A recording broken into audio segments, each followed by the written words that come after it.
In the wee early morning hours before the first visitor arrives, engineers in the Disneyland Railroad's roundhouse are getting its famous steam engines ready to go.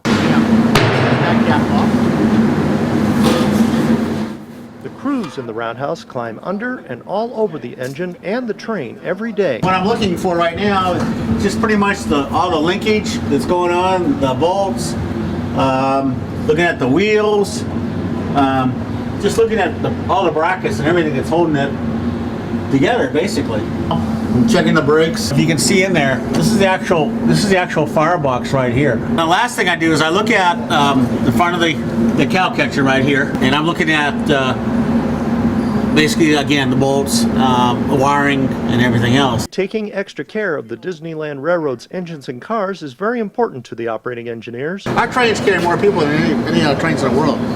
It's pretty amazing. After checking the outside of the steam engine, they check all the controls inside the cab. I'm looking at all the controls again to make sure everything looks like it should, okay? Looking for leaks or what? Looking for leaks, and we'll see more of those, I'm sure, as we get this all fired up. When the safety inspections are done, it's time to fire up the engine. And fire it up is exactly what they do. There's no electric starter on it. No electric starter. There's no electric starter. You just do it manually. You know, this is the way it's meant to be. Okay, so anyway, I'm gonna light it. You see it lit here, okay? Now you can see it in there, right? Yeah, the fuel's coming out now. Can you see it? Yeah, I see it.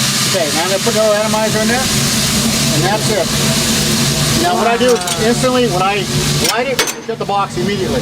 After firing it up, they have to wait while the EP Ripley builds up a head of steam. It's probably going to take, probably a half hour maybe. Basically what I've done is I've isolated the water glass. Okay, you don't see any water in there right now? Right. And what you want to see is you turn this back on, okay, slowly. This is a drain valve. Okay, and then you open up your water valve. This is the water side right here. You want to see water in there. Okay, and then you want to open your steam. And you want to make sure your water level comes right back the way it was before. And it is. That's a good thing. That's right? A good thing. Because the reason why, because this is the heart of the locomotive, as I call it. Because without water in the glass, and without water in a boiler like this, you're asking for trouble. When there's enough steam, they pressurize the brakes. I'm listening all the time, watching you all the time. With everything checked and rechecked, the EP Ripley is sent out onto the main line, just like it was on Disneyland's opening day. This is the one that opened the park in 55, July 17th. Walt was actually at the throttle of this locomotive right here. Your attention, please. The Disneyland Limited now leaving for a grand circle tour of the Magic Kingdom, with stops at New Orleans Square, Mickey's Toontown, and Tomorrowland.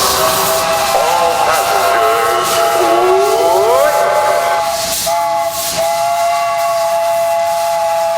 Mark Eades reporting for OCRegister.com.